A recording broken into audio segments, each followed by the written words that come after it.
I'm Ben Gonzalez, and this is TDI. Well, this is a time of year when a lot of people are looking at their health insurance options for the coming year, so we thought we'd offer some tips on how to shop for a new health plan. And joining us today is Mistie Hinote from our Public Affairs Division. Hi, Mistie. Hi. So, if I'm a new shopper or looking for a better health plan than I currently have, where can I find and buy health insurance from? Right. So there are four main options. The first one is your employer. Ask them if they offer a plan, and sometimes they might even pay for the plan or pay for a portion of it. Another option is your spouse's plan. Maybe their employer offers a plan that you can get on. And if your employer and your spouse's employer both offer a plan, look at them to see if the price and the benefits, one might be better than the other. The third option is you can stay on your parents' plan until you're 26 years old. You don't have to live at home, you don't have to be enrolled in school, and you don't have to be a dependent. So that's a good option. And then the last option is to buy your own plan. You can go to an insurance company or healthcare.gov. So if you are planning to shop on healthcare.gov, there are a couple of dates that we need to keep in mind, correct? Right. Open enrollment for the marketplace ends on January 15th. But if you want a plan that starts in the new year on January 1st, then the enrollment deadline is going to be December 15th. Okay. So no matter where I'm shopping, though, what are some things to keep in mind when I'm selecting that plan? Right. So you want to look at the plan and make sure it's going to work for you. So by that we mean you want to look at the benefits. If you have a medical issue, if you have a mental health issue, you want to be sure there's benefits in that plan that you can use. The same thing goes for your doctors and your prescriptions. If you have a doctor you really like that you want to keep using, you want to make sure that plan is going to let you keep going to the doctor. And then the medicines, you want to make sure the plan is going to cover the medicines that you need. And usually you can go to their website and check out the doctors and the prescriptions, or you can call them and they'll let you know if these things are covered.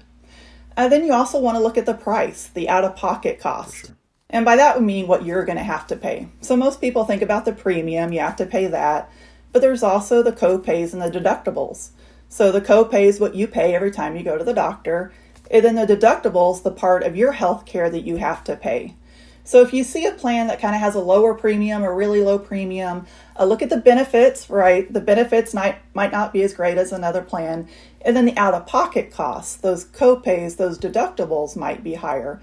And if you're okay with that, going with a lower premium and a higher deductible, then go for it. You just want to be aware of that before you start. And then the last thing you want to do is check to see which state or federal agency regulates that plan. Because if you have a problem with the plan, you want to know where to go to get help. Well, you mentioned costs in there, and that's probably going to be a primary driver for a lot of people. So what can they do if the budget is really limited? Right. So the first thing is to check those four options to see which one might be the best for you. And if you do go with healthcare.gov, you might be eligible for a premium tax credit. Those are also called subsidies. So that's based on your household annual income for 2022. And this year, more people are going to be eligible for subsidies than have been in the past. And some people might get even bigger subsidies than they have in the past. So if you've gone to healthcare.gov before and you haven't had any luck, try it again this year because these changes might affect you. Okay. And if I still need a little more help shopping or just need some tips, where can I go? Right. We have a great shopping guide on our website. It goes over some of the checklist items I told you above, and then a lot of other things to consider when you're looking for a health plan. Perfect. Thanks, Mistie. Well, you can definitely find that shopping guide on our website. It's tdi.texas.gov. You just type in shopping guide in the search box at the top of the page. And if you have a question that you can't find an answer to, you can always call our helpline. That's 800-252-3439, and they can go over your options. So for Mistie Hinote, I'm Ben Gonzalez. This is TDI.